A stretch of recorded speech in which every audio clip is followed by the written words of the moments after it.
everyone, welcome to the Energy Boost, your one-stop shop for everything you need to know about your guys in green. I'm the severely underdressed Brent Skarkey. And my name is Dapper Dan. AKA George Darkow, and nice get up for you today. Thanks. I heard recently that you were given some public acclaim for your wonderful coverage of OKC Energy, so I figured I'd step it up when I'm in your presence. Very nice, as well you should. Yeah, that kind of respect I think I've earned. I think it's warranted. Most definitely. And the plaid tie is greatly appreciated. It means a lot right here. Not so much, oh, right here. Okay, Great. there, yeah. Great. Oklahoma City Energy, busy bees lately. Lots of games, lots of days. Let's start to get caught up a little bit. 2-game road trip started in the one-star state against San Antonio, a team, as much as other teams might have the Energy's number, I think we've kind of got San Antonio's number. We played San Antonio really well.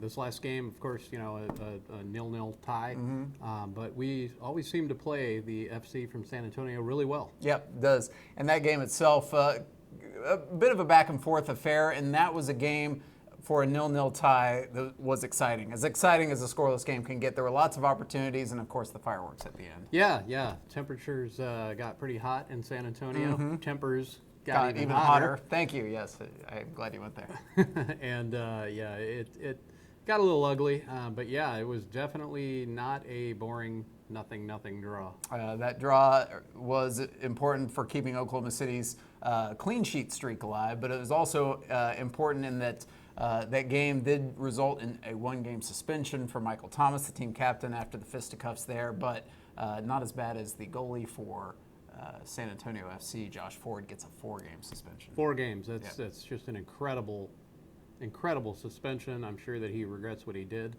after seeing that suspension. But man, 4 games. That's especially for a goalkeeper. That's tough to make work.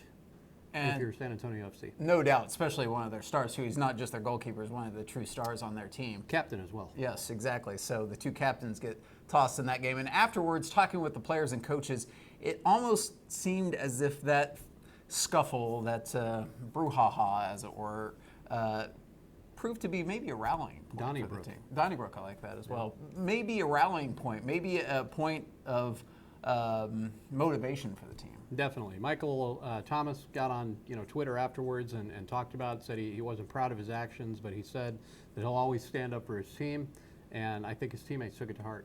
Listen to what Cody Lorendi says afterwards. Oh, absolutely. I think, look, this game is a bunch of alpha males that are out here, and we want to win, and we're prideful, and that's just a byproduct of sometimes that happens. It's competition. But absolutely proud of every single one of our boys. We stuck up for one another, and we don't give anybody an inch. Poignant words by the goalkeeper, and the goalkeeper Lorendi, with Michael Thomas out for the Swope Park game, then becomes the captain. And a marvelous job he did as captain. Yeah, exactly. Oklahoma City staying on the road. They actually stayed down in San Antonio an extra day, then flew directly to Kansas City to take on the Swope Park Rangers, and another one of those teams. It seems like Oklahoma City pretty much has their number. Yeah, Energy definitely has Swope Park's number. 3 wins in 3 games, the last 2 by multiple goals. But man, Lorendi probably turned in what I would say was the best performance by an OKC Energy goalkeeper in the history of the franchise. It was just a sensational display. Talking with Jason Hawkins, the general manager, there are games where a goalie can put up a clean sheet and not really make any spectacular saves. And we've seen those from Lorendi and the Energy this year, but this was a game that Lorendi, the defense did play well, but Lorendi went above and beyond and kept Oklahoma City in the game for the last 10 minutes of the game, which then the substitution pattern for Coach Nielsen took over. Right. And the late subs from FC Dallas. Mwah, magnificent. Yes, wonderful. Yeah. 2 goals, Coy Kraft, Timo Pitter. Pitter and Kraft actually teaming up on the first one, and then Pitter getting the second one. The second half of that game was just brilliant. This is how that game worked. First half, it was back and forth, chances on both sides. Second half, really, for the most part, dominated by Swope Park. They had a ton of opportunities on goal. That's when Lorendi really stepped it up and kept Oklahoma City scoreless in the game. Last 10 minutes, they make the subs. They take out some of the strikers and midfielders that were a little winded. They bring in the fresh legs in Coy and Pitter, and that's really when things took off. And don't forget about Luis Martinez, the late sub as well. He's the guy that gave great service. Great to service Timo by Pitter. Well, Michael Busco on the first one Yeah. threaded the needle to get the ball to Pitter, who then sent the cross to Kraft for the first goal, and then Martinez just with a well-placed pass upfield over the defense, right to Pitter, easy shot. So it was as we refer to it, a night of many stars, but even more than that, it's probably a half of many stars. Ooh, I like that. And our midfielders giving some of the best service we've ever seen. Wonderful service. Yeah, unbelievable service. Here's the guys after the game. Yeah, I mean the whole team put a lot of effort in. Like the guys who started, they worked really hard to make the opponents exhausted, and then we came off the bench, fresh legs, and it worked out well.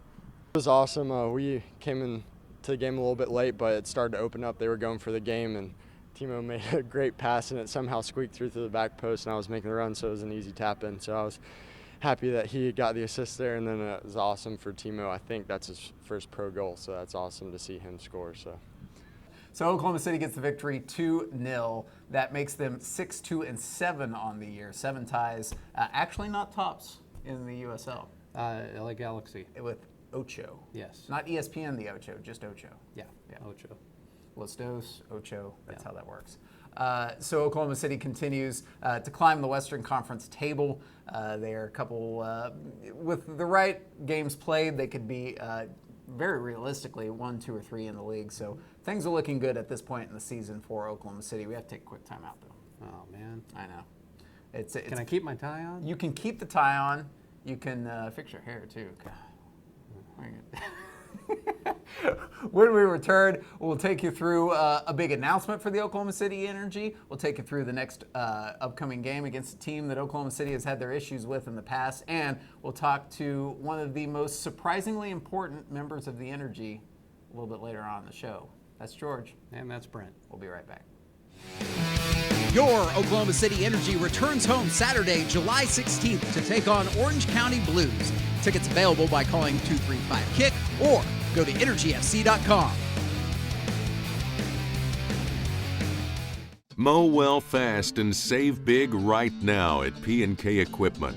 Breeze through your yard with a John Deere Residential Zero Turn starting at $24.99 or get a riding lawn tractor starting at only $14.99. It's not how fast you mow, it's how well you mow fast. And P&K Equipment has the mower and accessories you need for any size yard. You've got a yard. It's time you own it. In Oklahoma, John Deere starts with P&K. Welcome back to The Boost. That's George. That's Brent. And we're taking you through everything you need to know about your guys in green and everything you need to know about the USL itself, as we are now past the halfway point for the Oklahoma City Energy as far as games played in the season.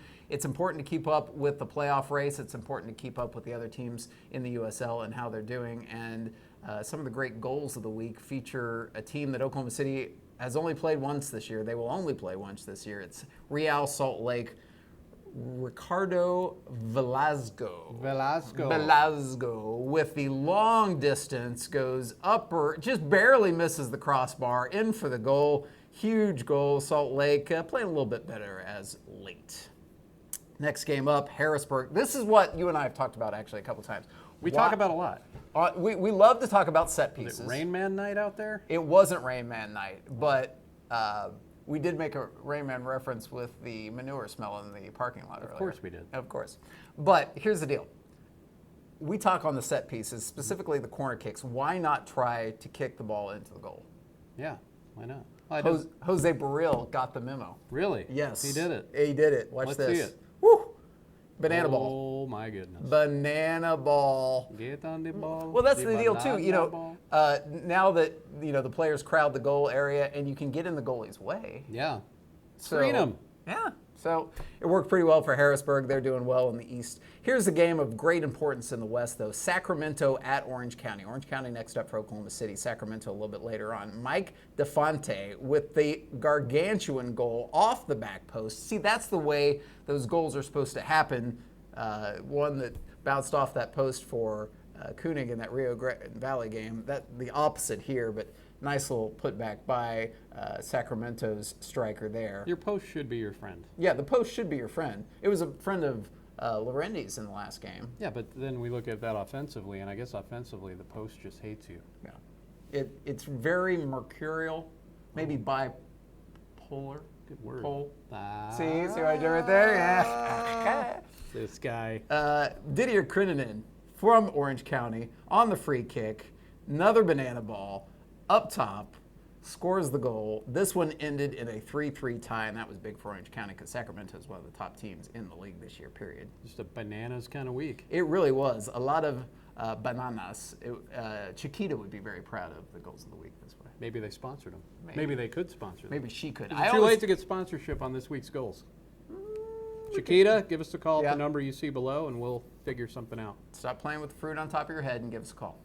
Let's take a look at the standings, and you'll see that Vancouver actually got a loss this week, courtesy a team that they probably shouldn't have, Rio Grande Valley. But Rio Grande Valley's sneaky good, man. They are sneaky good, and everybody knows we've had our problems with Rio Grande Valley. They're a good club.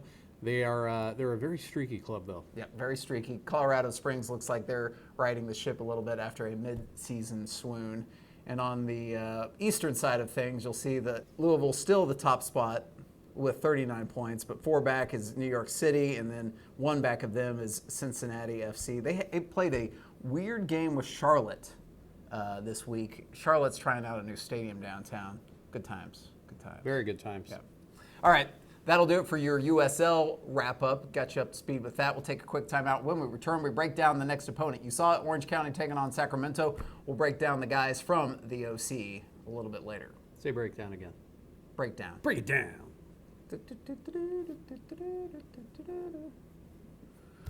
We'll wear parachute pants and have a high-top fade when we return on The Boost. I got to change then. You're telling me that I got to another.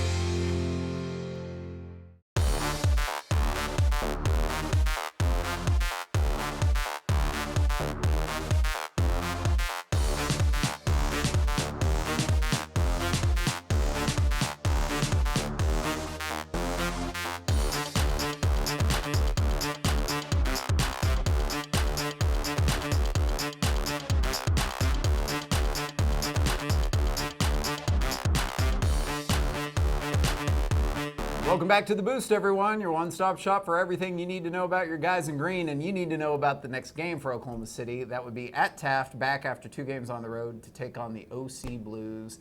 And talking with Sip and Coach this week at practice, fair to say they kind of had our number last year. Oh, yeah. Winless against them in 2 games. Yep. Took a 1-0 loss down in OC. Which was a lovely time. Lovely time. I was going to ask you about that, and it's a beautiful. One of the best game day experiences I've ever had. You're so lying right now. I am lying. Yes, a lot. So a 1-0 loss in OC and a 2-2 draw at Taft Stadium. Danny Koenig had 2 goals in that 2-2 draw. That was during that final playoff push, and a win would have been very much appreciated for our playoff seeding at the end of last year. Yes. So they come to Oklahoma City, the only time these 2 teams play this year, thanks to the shakeup in the schedule with the addition of the teams. And Orange County team that kind of like last year, they're all over the board. One day they're going to play not so good against a team that they should beat. Next time they're going to go 3-3 against Sacramento, a team they shouldn't beat. Right. And kind of tough to know what you're going to expect. Well, they're one of those teams that could be categorized with a team like Rio Grande Valley.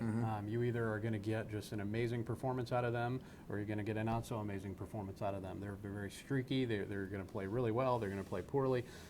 You never know what you're going to get, and that makes it a little scary. But one thing I talked with, as much as Oklahoma City has struggled with goals in the last couple games because they had 2 straight USL games where they didn't score a goal, and then it took them till the 83rd minute against Swope Park to finally cash in. As many struggles as the offense has had in that streak, the defense has been amazing because they posted 3 straight clean sheets. Yes. And the coaches and players both know that's something they can rely on in case they get the amazing team out of OC. Well, I think that's sort of a testament to the number of draws that we've had thus far.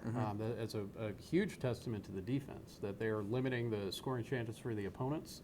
And I saw an interesting stat the other day. Energy FC is a league best in the second half. They've given up just 2 second-half goals all season long. Stat of the day. Stat of the day. Stat of the day. Dun, dun. That is nice. Yeah, and it's not just Larendi. We talked a lot about Larendi Right. in that Swope Park game, and has been great all year long. But it's also the center backs, Sip, and I call him Thunder and Lightning. Sip and Cody. Cody, the big bruiser. Sip, the slightly smaller but very fast and athletic guy. And they have done an unbelievable job shoring up that defense, making sure you don't lose a game, Right. and then go out and try to score a goal to win. Yeah. I think there was a bit of a chemistry, not an issue, but a little bit of getting to know each other and seeing how you could complement the skills of Cody and Sip with Larendi. And I think that's all behind us now. I think it is too. Larendi's one of those proactive goalies. He likes to go out and meet the ball and force the defense onto the oncoming offense. And I think it took him a second to find a medium ground because he probably didn't know how good of athlete you have in Sip, how much of a disciplinarian, for lack of a better term, you have with Cody. Good. And you've got that now to deal with. And he can lay back just a little bit more and be much more effective. Far more effective. And defensively, as a whole, they're just playing unconsciously right now. Really, really good.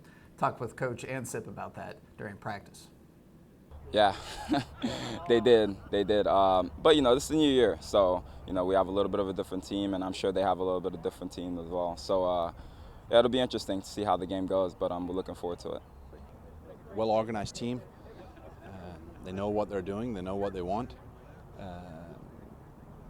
What we gonna focus on is our performance. If we reach our own level, we are a very, very tough team to beat.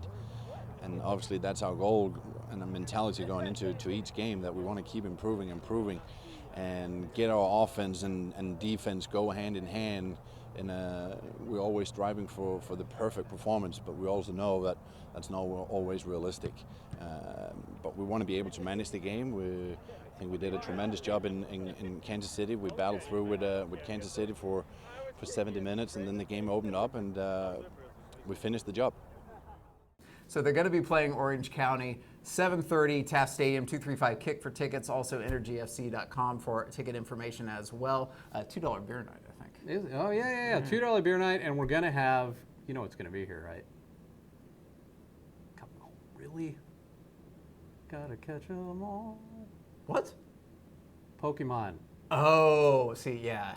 I know that's way over our heads, but I'm excited about it because you are excited about it. Yeah, go out and try to find Pikachu, under the trash can. That's what you need to do. I asked today, I said, what if all the Pokemon are in the middle of the field? What's going to happen then? Ooh. So what if there are females trying to get Pokemons in the male bathroom? Did you ever think about that? I've thought about it all, man.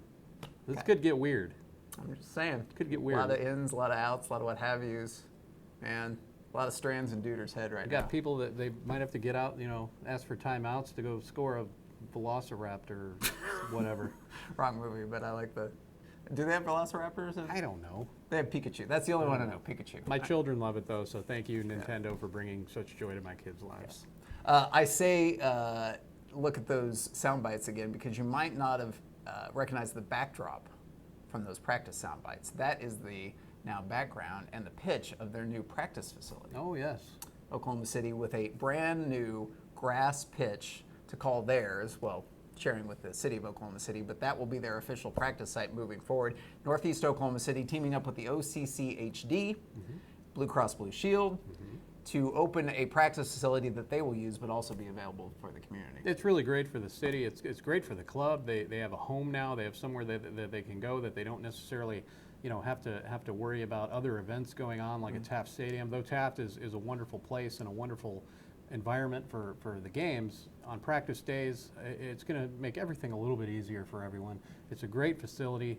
Big props to the city and all involved because it's spectacular. And it promotes health and wellness for the rest of the community, especially the kids of Northeast Oklahoma City. Well, the entire city can go out there and use it, but specifically the kids there in the Northeast part of the city can go and open their eyes to soccer. As soccer becomes popular throughout the United States, it's been popular throughout the world for a long time, but it gets more and more popular in the States. They can open their eyes. It's not just football, it's not just basketball, it's not just baseball. There's soccer too, and could find the next Pele coming out of Millwood High School. It's possible. Pele?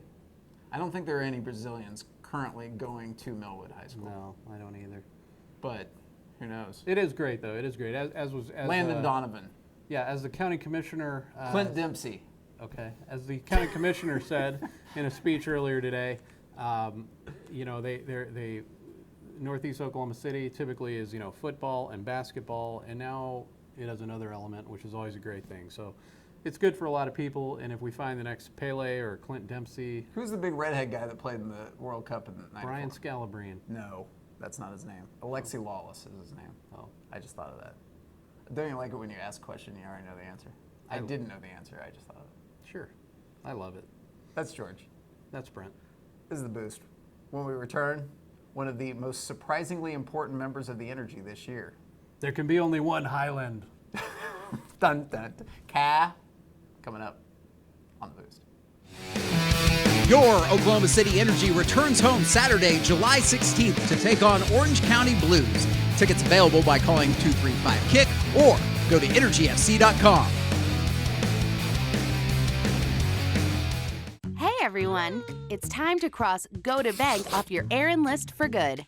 Did you know you can monitor account balances, transfer money, deposit checks, pay bills, and more any time of day from anywhere in the world? It's possible with mobile banking from First Fidelity Bank. It's another way FFB gives you personal local bank service with big bank products. Visit ffb.com/mobile and learn more today. Welcome back to the Boost, everyone. I told you we'd have a special guest, Kyle Hyland, defender. Almost act as a midfielder sometime, but technically back. Yes, technically back. Okay. Originally from where in Ohio?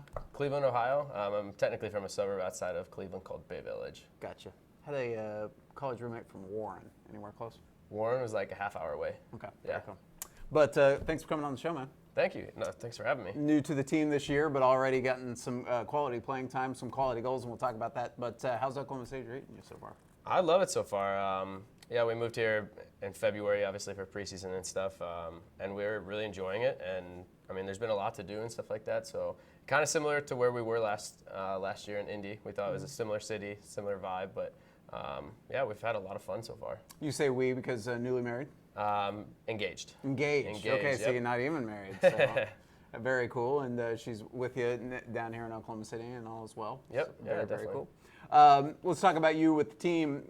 Playing time has increased as the season has gone on, and you've got some pretty marquee goals, as you like to call in the business. Obviously, the one against Rayo in the Cup had to be special for you. Yeah, that was awesome. As a team, that was just a fun performance, fun game to play in, good atmosphere and everything. So, I was lucky enough to get something on it and worked out big time.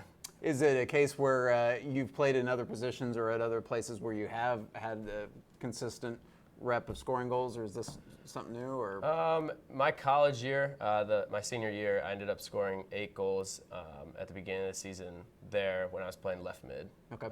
But prior to that, I wasn't really like a goal scorer or anything like that. But yeah, I mean, I guess it's something where like I've been training that kind of position my entire time, and I actually just kind of got moved to left back when I started playing professionally. So still learning the defensive roles and stuff like that, but it's nice to be able to contribute offensively at the same time. And it's kind of part of Jimmy's system. It's not necessarily this way in other places that the backs get so much opportunity to score as well, right? Right, yeah. It's nice because the way he wants to play, he wants us getting up and down the line the entire game. So it helps us getting service off for the forwards and stuff like that, and even potentially some shots and stuff too.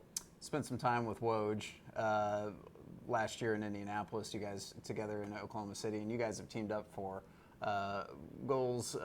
Obviously, what was the Tulsa game where you served him up as well? That has to be kind of a comforting thing for you, knowing there's another guy that you've got some history with there. Yeah, it's definitely nice. It's always nice when you've played with somebody for over a year and stuff like that. But no, it's nice because he's got a big frame, so a lot of area you can play the ball into. Well, what's that like for you? Because soccer's one of those games that body types are all over the place. You're obviously on the smaller side. You've got a guy like Woj who's huge.